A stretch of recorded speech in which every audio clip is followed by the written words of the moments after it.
huis clos avocat yeeg juge bi procureur ak li nga xam ne moo di les deux plaignants ñoo fay daal di teew exactement mais délibération publique lay doon oui délibération bi le juge peut ouvrir la salle ñëpp ñëw taxaw mu ne leen effectivement lii ak lii moom mooy mais différence bi huis clos ak public mooy public bi sénégalais bi mën na ñëw seetaan assister boobu dina xam ne moo di procès principe bi loolu la en principe audience yëpp public la war a doon public mooy buntu tribunal dañ koy tijji ku mu ñëw nga ñax dugg ñëw seetaan gis xam lan moo xew ainsi de suite maintenant ces genres de dossiers là même en matière parce que dossier bi dafa xaw a dafa sensible ça sensible oui, ça là où on parle des vidéos là où on parle de viol là où on parle de l'intimité donc raison pour laquelle il est préférable ça peut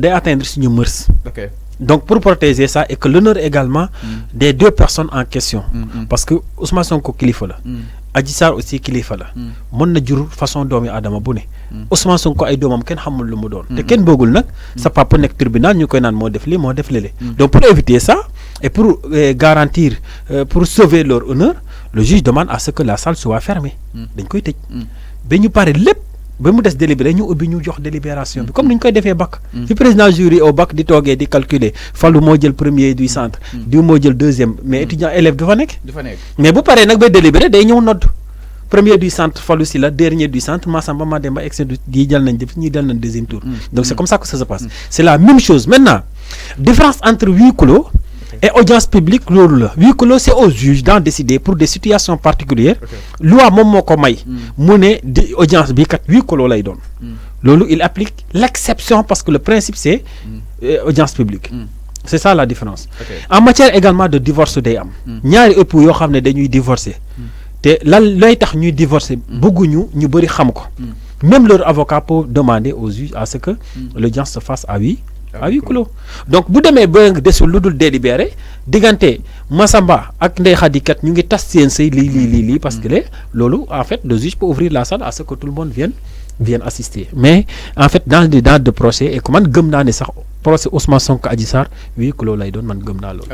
huis clos lay doon mais ñu gis ni ñoom maître Massamba Kane ñoom Clédor Ly ñoom maître Tall def benn sortie ñi xam leen que ni lu nu mel si presse bi la nga ko daal di yéegee exactement maanaam jotuñu seen convocation buy mën a attester que ni Sonko war na daal di war a mën a jàkkaarloo ki nga xam ne moo di Adji Sarr lu nu mel itam ban appréciation non buñ jotul convocation duñ dem c'est évident et que la convocation aussi ne peut pas être verbale mënoo woo nit ki téléphone nga ne ko ñëwal wala nga yónnee nit foofu ne ko na ñëw wuyu si. Adji Sarr confirmé na jour procès bi aussi yan ak wàllu yoon aussi confirmé na ko donc le pourquoi les avocats d'Ousmane Sonko ba tey jotuñu si. bu ñu ko jot rek ça veut dire que est-ce que réellement le procès aura lieu fan lañ jotee est-ce que waxu nit ñi lañ yaakaar ne procès war na mën a am ñu véhiculer message bi ou le tribunal la chambre. en tant que tel moom moo ko donc bu koy ñoom mën ñoo convoqué dinañ ko jox convocation buñ ko joxul convocation du dem. amoon na lieu loolu convocation mën nañoo à tout moment fii que le 16. oui le 16 na si yoon date bi kañ la war a mën a yem. diggante convocation bi ak jour bi. en tout cas je ne pense pas que mu gisuma une disposition particulière bu ne date bi léegi la mais mënoo xaar ba ne suba la nga jox convocation. te je pense qu'il faut au moins 72 heures ou minimum 24 heures su ma juumul. voilà mais ñu gis ni ñoom bien camp bi ñoom Adji Sarr ñu ne jot nañ seen bés ak ñoom Maître El Hadji Diouf exactement. ñu ne jot nañ seen convocation amul benn paradoxe bu si am. non ñooñu bu ñu jotee normalement ñi war nañ jot parce que procès bi du Adji Sarr kese. Adji Sarr la ak Ousmane Sonko. je ne sais pas xaw ma nag équipe bi fan la nekk est-ce que jot nañ wala jotuñ mais ñee bu ñu jotee ñii normalement dañoo war a jot. parce que ça leur concerne tous les deux. donc ils ne sont pas obligés pour ñu dem sans pourtant que jotuñu seen convocation. non c'est pas ils ne sont pas obligés ils ne vont pas aller. boo leen convoqué te joxoon nañ convocation. mais léegi suñ ko attee si ginnaaw qu'est-ce qui. mënuñ ko non mënuñ ko atte mënoo atte koo convoqué wul li mënoo ko atte ko convoqué wul ñoom xam nañ loolu ça c'est. mais su leen convoqué donc Sonko il n'est pas obligé pour mu assister si wàllu procès. buñ ko convoqué buñ ko joxul convocation. même seen Sonko ko joxee ba xam il est obligé. Sonko en tant que tel. non il n'est pas obligé. il n'est pas obligé loolu la ñuy wax jugement par contumace. comme ni ko attee woon ak Mame Mbaye Niang. waaw buñ ko kiiwul mën na ñàkk a dem bu ko neexee du dem. mais toutefois ñaanuñu ko yàlla mais buñ ko daanee dans ce cas la force reste à la loi. alors c'est loolu exactement ñu gis ni ki nga xam ne que moo di Adji Sarr boobu ba tey mi ngi wax li nga xam ne que moo di ay preuves mais ban genre de preuve moo gën a probable jëm si mbir bu nu mel ay mbiru viol ak yeneen ñu bindoo ñu mel. bon pour man la preuve la plus probable irréfutable xam nga nag en matière pénale la preuve est libre. mais la preuve la plus en tout cas qui au médical bi certificat médical bi c'est beaucoup plus probant parce que c'est au médecin de voir est-ce que qui atteindre nañ ko def nañ parce que viol daa am benn particularité il faut que mu am pénétration il faut mu am pénétration l'autre chose il faut que cette pénétration nga def ko sans le consentement, ça veut dire de manière violente. Pénétration, il est obligé pour nous. Forcer. Ouais. Mais nous sur le lard, que c'est viol là. Non. Viol là, les formes de viol, Non. Viol ben moi. Code pénal ben la joxe. Il faut même pénétration. Nga def ko soit par violence. Mais sur le forcer lo xamni bu ko def lolu viol Abdou. Forcer sans pénétration. Non, mon na nek violence. Viol ak violence beaucoup. La violence peut être physique, elle peut être morale. Moralement, mon gars, violence mon âme. Physiquement également, mon gars atteindre au corps humain, à l'intégrité du corps humain. Ça s'appelle violence. Mais viol, il faut qu'il y ait pénétration. Sans pour autant ni qui aurait consentement. Voilà. En fait, nga nek ak sa gel, je ne sais pas, ak jigen, des fois ak mom, donte ya ngeen di génni. Mom xamna ton ne di nga sax ak mom nga jëk sax pénétrer ko. Lolu violence par surprise la. Donc surprendre. Wala par violence ngeen nek ensemble nga bëgg jot ci mom mono jot nga ne ko dina la ray wala nga koy chantage nan ko sa photo yi dina ko publier sur Facebook be mu nangu nga tiddi ko. Lolu aussi viol la. Parce que mom il n'a pas donné de manière libre son consentement. Vous comprenez? Donc benen bi moy surprise nga surprendre ko. Voilà nga surprendre ko lolu aussi joxe wuton ko ak consentement. Voilà ñetti conditions yi nga xamné mom le code pénal prévoir né ñett yi bu ci ben rek amé le juge peut retenir viol par surprise, viol par violence, mais également viol par voilà donc ñetti conditions yoy la joxe ben rek bu ci amé viol mën na am. Mais il faut qu'il y ait pénétration. Alors, mais Abdou, nous avons yefi bataille l'eragul yefi ak mi way témoin ni dal di jaar li nga xamné ko moy souvent bureau bu doyen des juges exactement di ki nga xamné ko modi Maham Diallo pas mal jaar nen fa way est-ce que Adji Sarr su indi li nga xamné ko modi preuve yi nga xamni tam moy atteste que ni c'est na ki nga xamné ko modi Ousmane Sonko preuve yi wona mëna don preuve par vidéo preuve par audio ak leneen lu nu mel ni ci dal di exactement ci audio la motax dal di koy jot de façon irrecevable mais d'abord vidéo yi Adji Sarr son ben preuve Ousmane Sonko laaj won nañ ko mëna li nga xamné ko modi relaxer ki nga xamné ko modi Sonko bu baax la preuve est la rançon du droit Adji Sarr lu muy wax ni détal di wër réew mi bu dé indul preuve yi wara leer non lo sax mënu ko xana ñëmu ko kay xana mais vidéo mën na baña nek ci vidéo preuve bon mën na indi vidéo te juge bi refité ko OK vous comprenez parce que technologie dafa avancer bu indé vidéo le juge di mën na jox ay spécialistes en infographie